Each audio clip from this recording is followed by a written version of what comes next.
to get into this discussion with us today, we have with us Dr. Damilola Sanni, who's a family physician.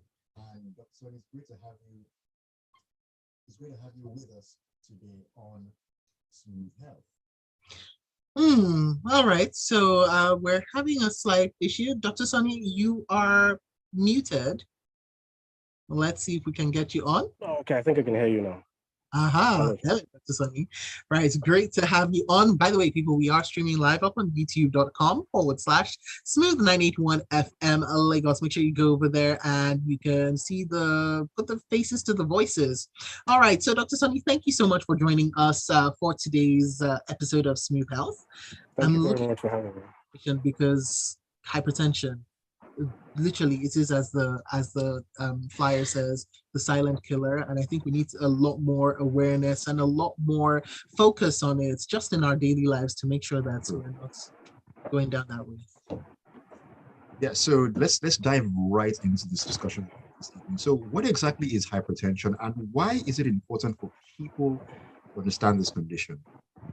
That's a great question. Thank you very much. And I like the fact that you led in with how important or how common, so to speak, hypertension is. It's thrown around quite freely or loosely up and down. I have hypertension, but people really need to know more what hypertension is and the menace it actually slowly is constituting to the society as it goes. So if we're going by definitions, there's a lot of scientific jargon and specifics. I want to cut through all of that and then just give something the average Joe on the street can relate to. Okay, so hypertension is, just take it as your blood pressure being elevated blood pressure over 140 over 90 millimeters of mercury. All right, so I don't know if everyone knows what that is, but if you walk into your doctor and then they check your blood pressure and then the levels you're getting is reading over 140, that's the part on top, the systolic, over 90, that's the part below, right? Mm-hmm. At two different occasions, you're considered to be hypertensive. All right. Now, to the question. Okay. Mm-hmm. Sorry. So I wanted to find out, because I feel like there is, when you hear hypertension, you hear high blood pressure as well. Right. Is there like a difference between, is hypertension like consistent high blood pressure, or can you give us some more information? Yes. And I want to know if there is a difference that we can hold on to. Okay, so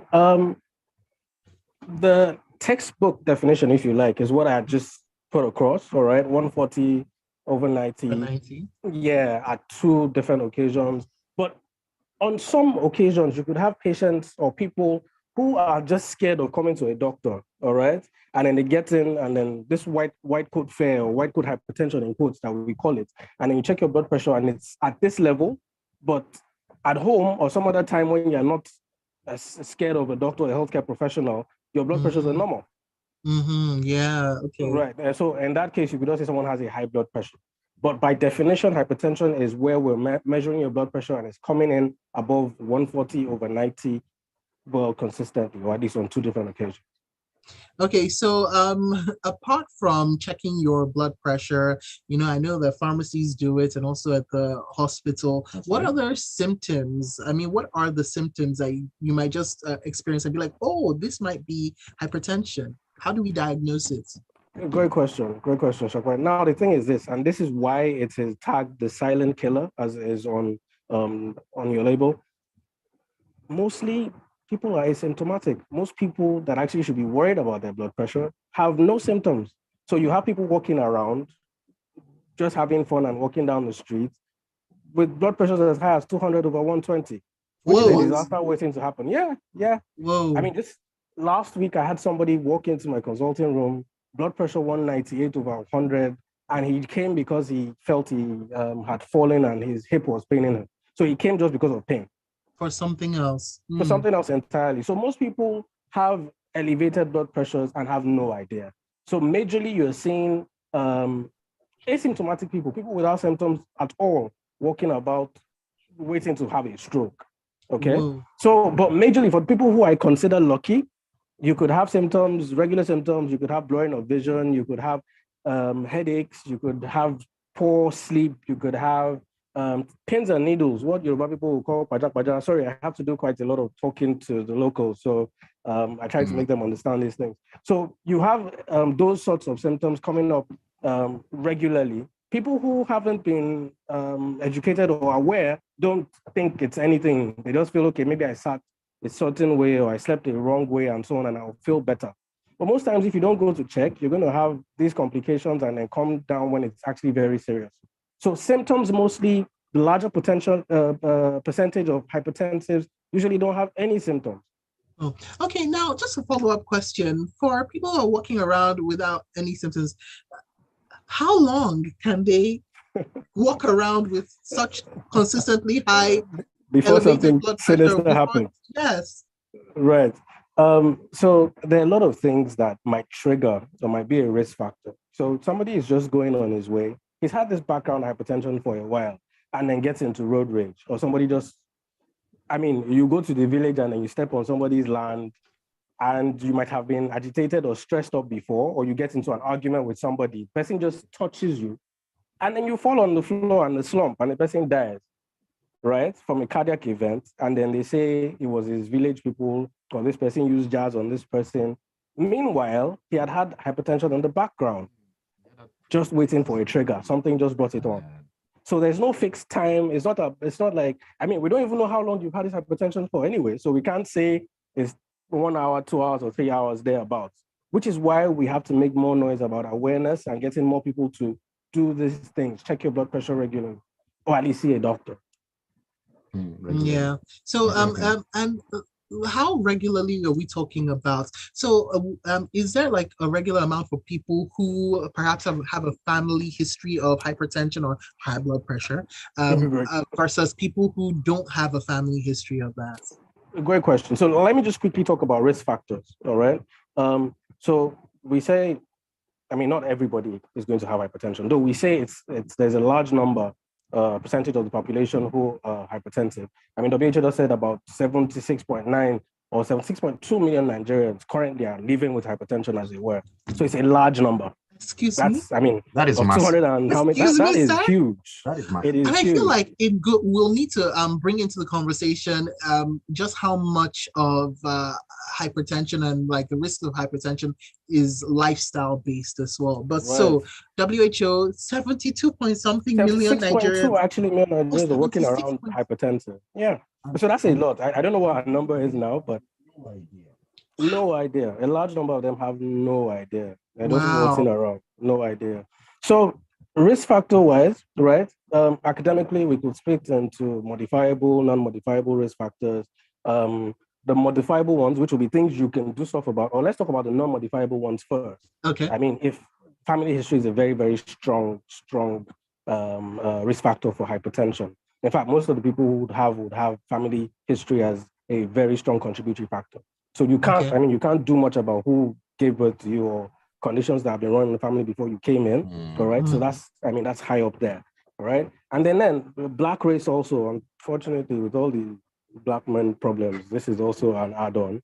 All right. So the black race also is susceptible to having hypertension as a big risk factor as well. Yeah, a lot of fun for us. So majorly, I mean, increasing age. All right. And then that is contributed to by quite a lot of other factors, atherosclerosis and a few other big medical jargon we don't need to speak about. But now to the non or the modifiable risk factors, which I think we should work or be a bit more conscious about. Okay. So alcohol, big deal. Cigarette smoking, and sure, that's practically number one. It is there. Okay. Smoking before alcohol. Risk. No. Yeah, smoking definitely before alcohol. Smoking is probably a risk factor for almost everything. Yes. So all right, people, have you heard? Put it away right now. Alcohol, and then there's this thing about our salt intake. Yes. Okay. Now you're talking. Yeah. So salt intake is a very, very, very big deal. Think about it. If you have water on the floor, salt is hygroscopic. It picks up water somewhere, somehow, and then it attracts water to itself. All right. So there's a big issue about salt in our diet. Okay. Of course, another modifiable factor before I forget will be sedentary lifestyle. So those of you who are not walking or having exercise done, Shakwe are smiling. No, no, no, To no, look no. at that. I'm walking. Okay. I go to the gym. Trust me. Fitness buff. But Okay, good. I remember watching an interview with the doctor, and they were talking about what's the best, and he said the best thing you can do for your health anywhere, anytime, and it's based well, okay, almost free, is pick up a pair of trainers. That is the number one best thing you can do for your health. Pick up a Absolutely. pair of trainers and use them. Absolutely. Absolutely.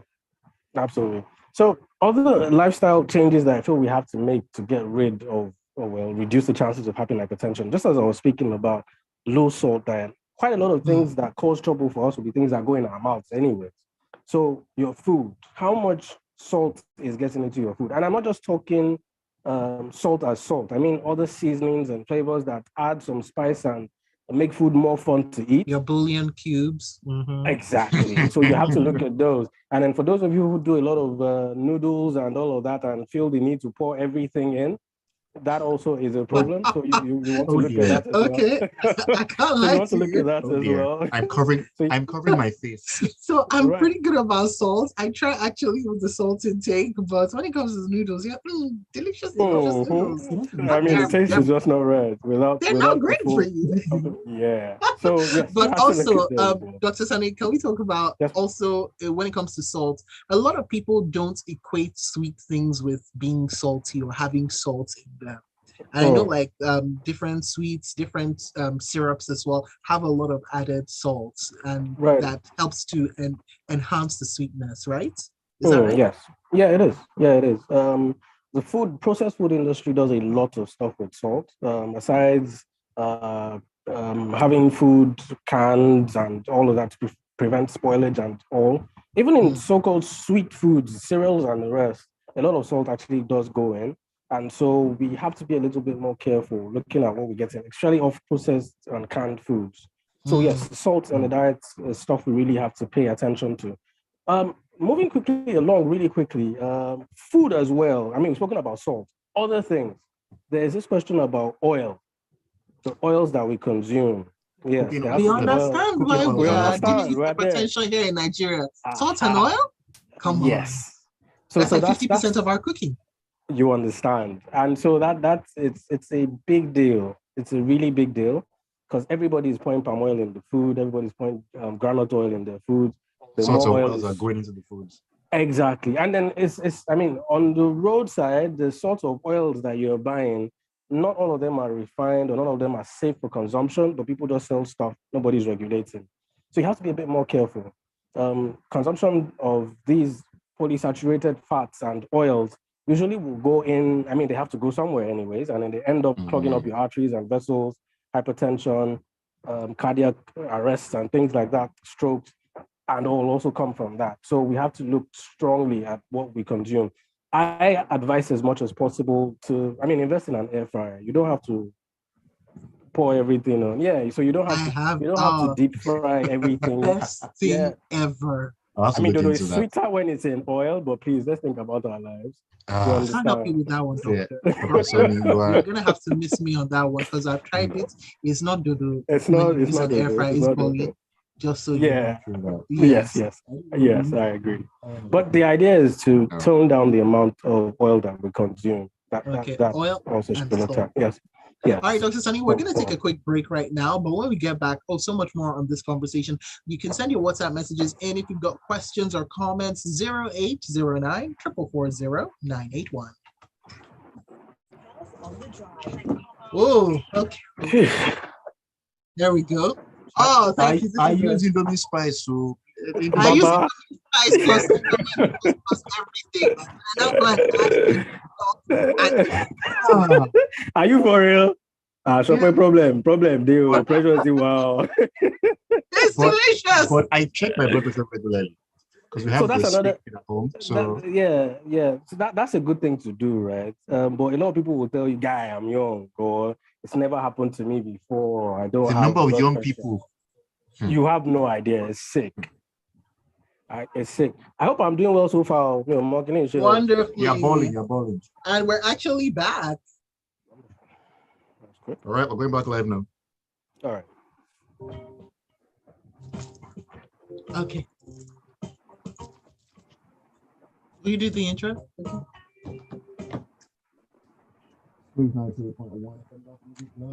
This is the second half of Smooth Health on the Smooth Drive. We're talking to Dr. Damilola Sanni, who's a family physician, and we're discussing about hypertension, also known as the silent killer, and the symptoms, everything about it, and of course, how we can help ourselves and make sure that we live safe and healthy lives. So, Dr. Sanni, we've looked at hypertension. We've looked at who it could affect and the causes, probable causes as well. And you've made a lot of people cry now with when they're thinking about their cereals and their salts and their noodles and their oil. I mean, that's okay. It's okay. People, in order to live a long life, you need to just modify your diet a little bit. All right. Okay, now let's talk about so that goes into lifestyle changes, right? So living a non-sedentary lifestyle, getting up, walking, going to the gym, and also modifying, watching what you eat. Is there anything else that would be a lifestyle change that people can make? So we've spoken about alcohol. You might want to tone down on the amount of alcohol you consume. And smoking. Cigarette smoking is a no-no. That has to go. That really has to go. So cigarette smoking goes out the way. If you can totally stop alcohol, better for you.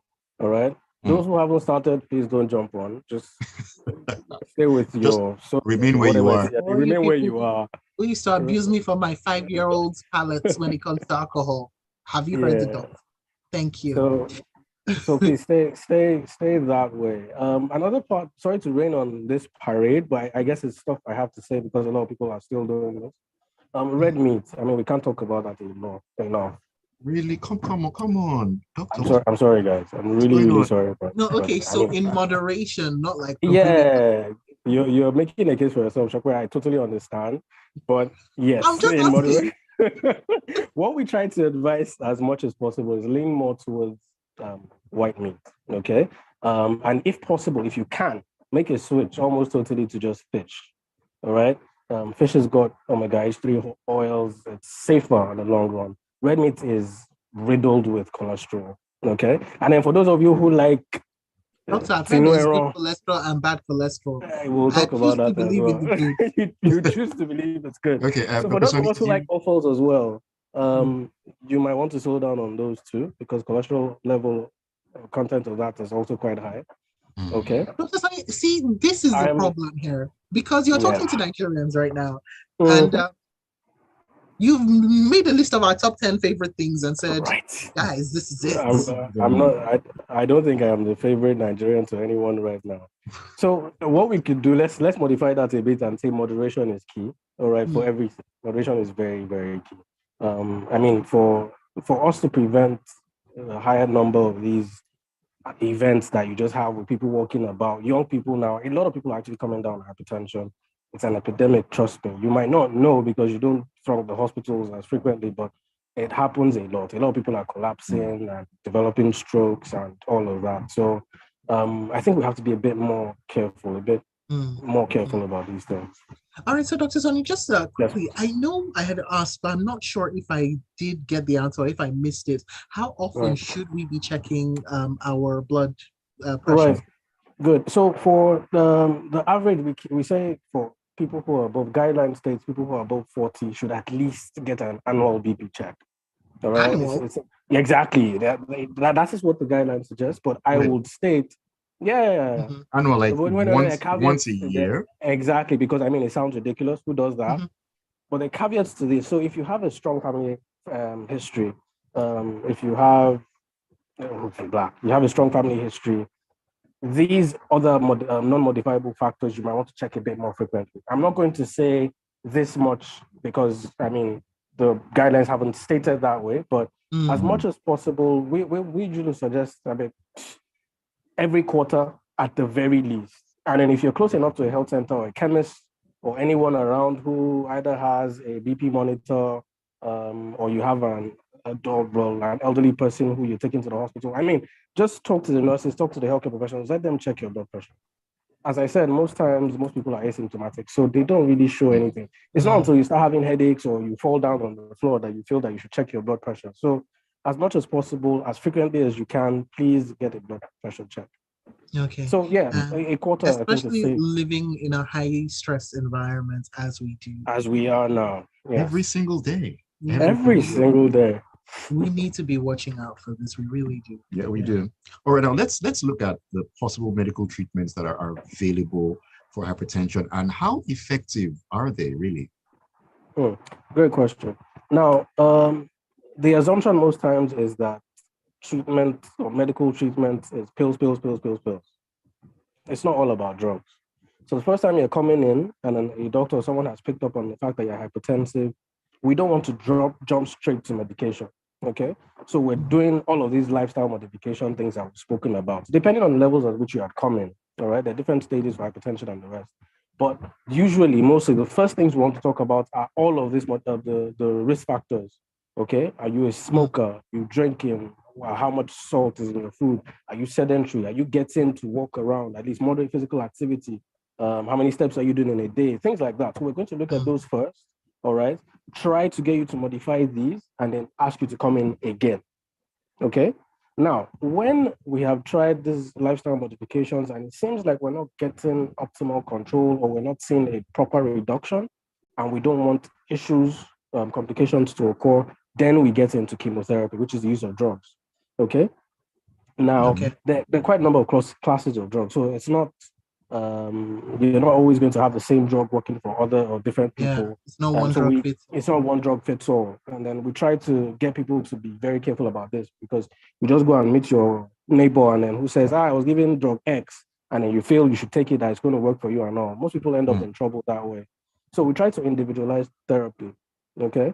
So depending on your age, depending on the risk factors you have, family history and the rest, the healthcare professional you see will determine which class of drugs he or she is going to start you on. Okay, it could be one drug, it could be two drugs, a combination of drugs, and it could be three drugs. All right. Most times we try to start slow, start low. We don't hit it too heavy like that, but we want to get control. Okay, so there are varied classes of drugs, and then based again on the other risk factors I've spoken about. If you have high cholesterol levels, for instance, and or kidney issues as complications and the rest, we might alter or mix and match different classes of drugs to suit the individual. I don't know if this has answered the question. All right, so Dr. Sanni, we have this message in from Ajibade Oluwaseun, who says, I believe the major culprit in Nigeria is our seasoning cubes. I was on medication for 2 years and I cut off sugar and seasoning cubes, and we started just using natural seasoning like rosemary, cloves, etc. The last time I used the medication was almost 2 months ago, and I checked my BP yesterday and it's 124/79, and this was after a day's work. It's amazing what lifestyle changes and natural seasoning does for you. All right. Thank you very much for that, Sean. What I just want to say now, right, because this also is a mistake quite a lot of people make. Yes, our seasoning cues are a problem, and all the other things we've spoken about previously. But hypertension, I say, is like a child that you hold a stick to at home. And you tell, don't go out. All right? The minute you leave that child alone, you get back, you're probably going to meet him on the road playing football. So the fact that the fact that you stopped your medication at some point, I'm not saying it's not working, right? I mean, switching natural and the rest, because there are a lot of factors. But for some people who have been on meds for a while, the fact that you stopped your drugs at some point, it takes a while to. It takes a while. Yeah, you've been taking this for a while. It's been in your blood system. Your body's kind of used to something keeping the hypertension at bay. And then after some time, it just recently notices that, hold on, there's another pattern come out. Exactly. And then when it comes back with a vengeance. I mean, the blood pressure shoots up, and then it could be way higher than what you had before. And this is how people have these adverse events that we're trying to prevent. So if you're going to do that, get wind of your drugs. I would advise you do this in consonance with your doctor and keep having your blood pressure checked, because you might not get a letter. You might not get an email that I'm coming or I'm writing. No notification. None whatsoever. Nothing's going to drop. No pain. So you want to be careful with this. It's a mistake a lot of people make and say, okay, yes, I'm cured, I'm healed. I'm not saying that is impossible or doesn't work if you're modifying those risk factors we've spoken about, but please keep checking and keep seeing a healthcare professional. Okay, so this is one of the common misconceptions I'm guessing around hypertension. Are there any others? Yeah. They're quite a number. They're quite a number, but most popularly will be this first one. And a lot of people make this mistake. We see a lot of people coming in with complications in the emergency room. So this bears restating. Again, a lot of people also would say, I am too young. I mean, how old am I? How would I have hypertension? That's a very big mistake. Yeah, a very, very big mistake. And then these days, with the advent of with young people doing a lot of drugs and recreational materials and stuff, you have affectation to the kidneys, and hypertension comes from that issue. So secondary hypertension as well. So hypertension is not just coming from your parents or from all the other things we've stated. There are young people getting hypertension because of other things they've gotten into. Okay, so please, there's no, I'm too young to have hypertension, or what am I thinking about? And there's also this misconception that hypertension is for people that think. It's because I've been thinking too much these days. Yes, the definition of think is very. I hear that very often. People. So yeah, so they say, I think I've been thinking too much, or I think a lot, and all of that. Hey, if you have family history of hypertension, or you're essentially an hypertensive, maybe your thinking or your stress levels might just, trigger or then get your blood pressure raised to another level. But you're hypertensive. Okay, so it's not about thinking or whatever it is. There are a number of other myths, but I think these top the list. Okay, so we've got messages coming in, and this one made me laugh. You may have seen us laughing. It's from James from Lucky, who says, "You guys are indirectly telling me that I'm half dead, because most of the things that Dr. Sanni has warned against are things I take on a daily basis. God help us. He had to add that. God help wow. us. And Ted from Ikeja says to Dr. Sanni, thank you for this topic. What is the impact of being obese or overweight on hypertension, high blood pressure, and stroke? Thank you very much. This is a risk factor that I think I missed out when we were talking. Obesity is a very, very, very big risk factor for, all the complications, hypertension as well. Okay, and so we have to put a leash on this. We have to try to manage this as much as possible. Okay, physical activity, as we've been trying to encourage, is also very, very important because it helps with quite a lot of chronic ailments as well, not just hypertension, diabetes, and a few others. Okay, so yes, obesity it's a big deal. It's a huge topic on its own, so I might not be able to go to get into too much detail, but yes, it's a strong risk factor. It's something we really have to work on, okay? And then look for other ways of managing this as much as possible. So yes, thank you for pointing that out, sir. I really appreciate it. So we've come to the end of the show, but we would like to give you just some space to, if there's anything that we missed that you think that people out there really need to know about hypertension and really need to adhere to. And know and adhere to. Okay, so thank you for this. I feel hypertension is a bit too common for us to just let go or to just assume that it is not there. And mostly because a lot of people don't have symptoms. And it's really unfortunate when you have patients or people who are otherwise productive members of society end up having a stroke and then are now dependent on other people and they can't cater for their families and the rest. So it doesn't show on the face, all right? And you don't have to wait till you overwork yourself or end up with some complication before you come in. So it's really, really important to have these blood pressure checks or other health checks done as frequently as possible. It's not, as far as I know, most public hospitals will charge next to nothing, if not nothing at all, to get your blood pressures checked at the very least. Charge anything so really. Please, exactly, I don't think they do. Primary healthcare centers, even chemists. The chemists definitely don't charge anything. It's free. So please, just walk in and then get that done. Walk in and... Dr. Sanni. If you have a strong family history and all of that. Yes, ma'am? Okay, you were saying if you have a family sorry, history. forgive me. So yes, if you have a family history, you have strong risk factors, or you've had an event in the past, or somebody had told you at some point that your blood pressure is elevated, this is not about it's my portion, it's not my portion. Nobody is being done by any village person. Even if it is, check your blood pressure and then be sure that you're good by yourself. Oh my God. Okay, Dr. Damilola Sanni, thank you so much for joining us. You've really opened our eyes and made our hearts break a little bit as well. As we've talked about, yes, some of the risk factors, causes, and also lifestyle changes we can make when it comes to dealing with and warding off hypertension. So people, all you salt bays, you oil bays, you people who like your sweet drinks, with added salt, and your cereals, your alcohol, your smoking. James from Maki, you can do this. You're only half dead. Which means you're still half alive. Make yourself be fully alive by stopping these things. Thank you very much. Dr. Sanni, it's been an absolute pleasure, a real blast to have you on. We look forward to you coming back on Smooth Health because you have given us the information, and you know what, you've given us it to us in a way that we can handle. We fully understand. We can handle it. You do the same. Thanks for having me. On social media, anywhere? Oh yes, at Dami Sanni on Twitter, Instagram. Yeah, I think that's basically it. So it's DAMISANNI. At DAMISANNI.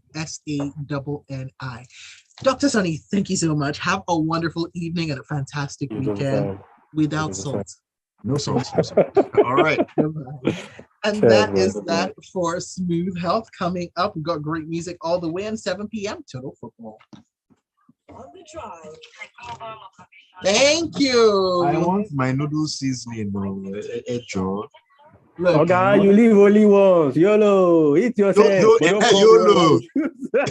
But don't call me when you have issues, man. Look, me, right? I have a family history of low blood pressure, high blood pressure. So we're on our balance both ways. Yeah. I'm telling you. I'm telling you. So like in my family, we don't even mess around with salts. Ain't nobody got time for salt. So yeah, so everything you were saying, I was following you up until I was like, I've tried that. It doesn't work for me. I'm taking stock to your own. Listen, my noodles is like an event. As in, I heard that part and I paused. Like, Shopper, you add omero to noodles. After this is me. I take away the water. So in order to make myself feel really healthy, like the water that the noodles is made in, the one that gets cloudy from all the, I don't know what that is. And then you now replace it. Then I replace it with my chicken stock. So I'm like, my chicken stock is healthy now. It's healthy. No? It's healthy. Right. It's low sodium chicken stock. So I'll now put, yes, it is. Okay. And then all right. I'll put vegetables, carrots and peppers. It makes it healthier. I mean, it kind of like reduces the cholesterol and everything. Maybe we should do one of those, guys. As long as you're eating the noodles, add some veggies to it. Add some veggies to it. Yeah, we'll try for that. We'll try for that. But for the YouTube viewers, there was something you said, right? You're never too young for hypertension. Just to confirm, children don't get hypertension, right? So that's the thing. You know, what we are speaking about primarily, I said it's a very wide topic, so we don't want to. There's essential hypertension, which is what most people have. 95% that you see, the common hypertension is essential hypertension, which is the genetic one, the familial one. But you could have secondary hypertension as well. Okay. So when you find somebody who is really young, you know, I spoke about young people getting into stuff now. Okay, so I mean, a lot of recreational drugs, alcohol, all these agbo, casaprenco, and the rest that you're trying to get into, which might cause issues at the level of the kidneys. All right, the kidneys are also very important when it comes to blood level, blood pressure regulation, and the rest. Extremely important. Yes. Extremely important. So when that happens, when you get into that, kidneys start having issues. Blood pressure shoots up, because the kidney is not functioning as well. So you could have it in children. I mean, we've seen secondary hypertension in babies, infants. So you want to be very careful. Yeah. So I mean, it's not restricted to a particular. It's everywhere. It's everywhere. Alright. But that's not very common though. That's not very common. Yeah. But these days we're having more 18-year-olds, 16-year-olds coming in with hypertension. The ones that think they're You know. immortal. Yes, and those that guys. Those guys. Yeah. So All right, so people, a lot to digest, and come back and just catch the replay over and over again. Keep yourself informed, keep yourself aware, keep yourself tested for your high blood pressure or for your just check for check your blood pressure. regularly. Yes, do that, okay? For us, thank you. We want you to keep watching and keep listening in perfect health. I don't want you to be changed to your radio because you literally can't get up. I want you to choose your choose us. All right. Thank you so much. Hi, Dr. Sanni. We're going to let you go now, but we're bringing you back. Ayo. Yeah, we have to. You spoke about obesity. Right. We'll talk about Yeah, that. we need to. Yeah, we'll do. Yeah, we need to talk about that. Just say that again.